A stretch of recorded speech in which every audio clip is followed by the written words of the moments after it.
edition 2012, and This Many Miles from Desire, WordTech editions 2007. His poems have been published widely in literary magazines and anthologies, including the Bloomsbury Review, Ziziva, Berkeley Poetry Review, The Place That Inhabits Us, Poems from the San Francisco Bay Watershed, and One for the Money, A Sentence as Poetic Form, among others. He is founding editor of In the Grove and has guest edited various projects, including the Rio Grande Review and New Truths in Writing in the 21st Century by Korean Adoptees. Herrick attended Modesto Junior College and California State University Stanislaus, where he received his MA in English with a focus in classical rhetoric. He has traveled throughout Latin America and Asia and has given readings throughout the United States. He served for 7 years on the board of directors of the English Council of California 2-year colleges. He was born in Daejeon, South Korea, adopted at 10 months old, and raised in the East Bay and later Central California. He lives with his daughter and fiancé in Fresno, California, where he teaches at Fresno City College and in the low residency MFA program at Sierra Nevada College. You can also catch Lee speak on Thursday, 10:30. He's had a panel at AWP. And on Friday, he has an author signing at Sierra Nevada at the booth from 1:30 to 3. And I just wanted to also make sure to mention that I just feel like words aren't enough to express how amazing Lee Herrick is. He's not only a phenomenal poet and mentor, but he's such a beautiful human being. And so I think we can all attest that he's the reason why we're here, and to thank you so much. So without further ado, please help me welcome.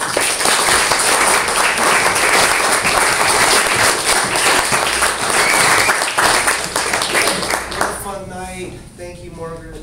Thanks everybody for being here. I'm just going to read a few relatively short poems. I'm getting back into host mode. I hope you can join us at tables.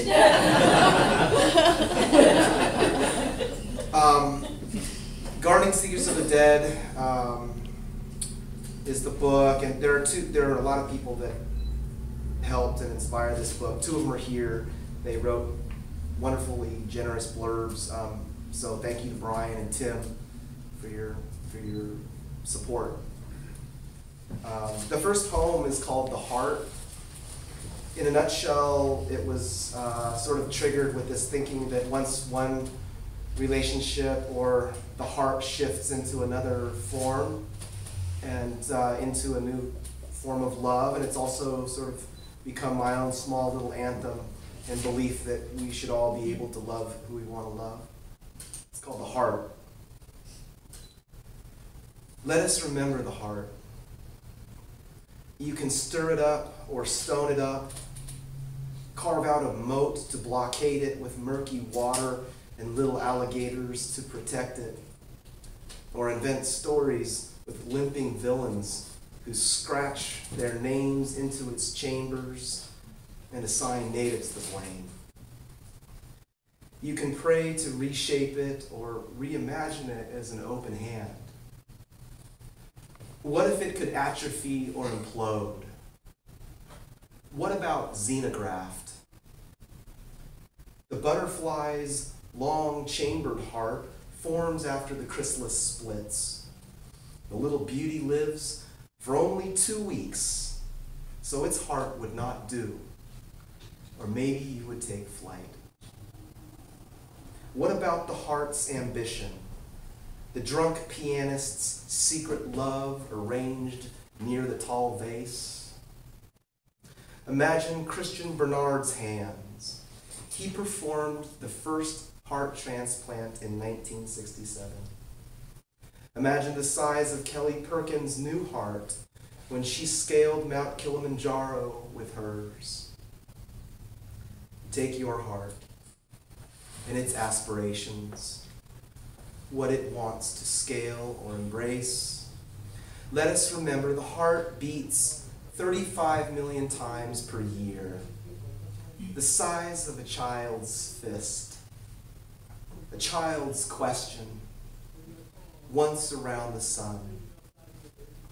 Spar, reunite, take truth, death, faith, and myth I apologize for my imperfections' open mouths, touting their little slogans in the moonlight, but not for my heart's little beating into the morning hours, a pulse, a mountain, and I do not apologize for my heart's late surfacing, its perfect missing chunk from the upper chamber that takes 5 years to properly close, and then, once more, open.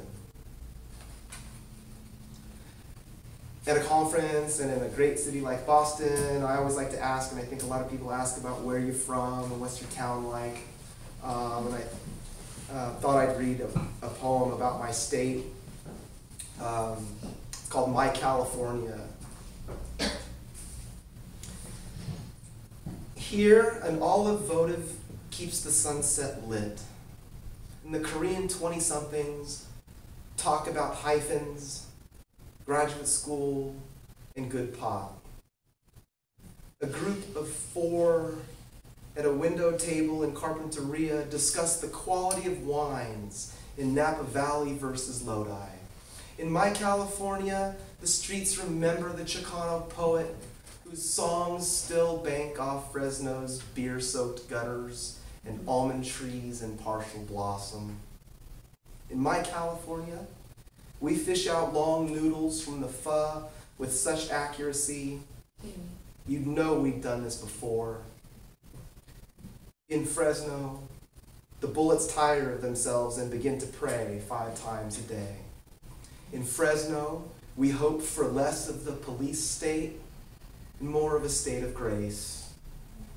In My California, you can watch the sun go down like in your California, on the ledge of the pregnant 22nd century, the one with a bounty of peaches and grapes, red onions, and the good salsa, wine and japchae. In My California, paperbacks are free. Farmers markets are open 24 hours a day and always packed.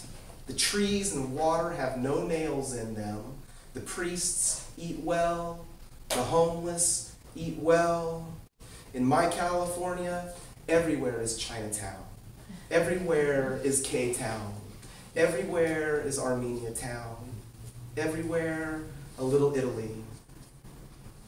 Less Confederacy. No internment in the valley. Better history texts for the juniors. In My California, free sounds and free touch. Free questions and free answers. Free songs from poets and parents, those hopeful bodies of light.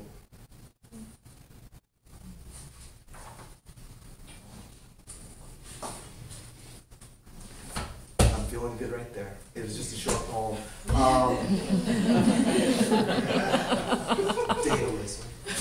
Thank you all so much.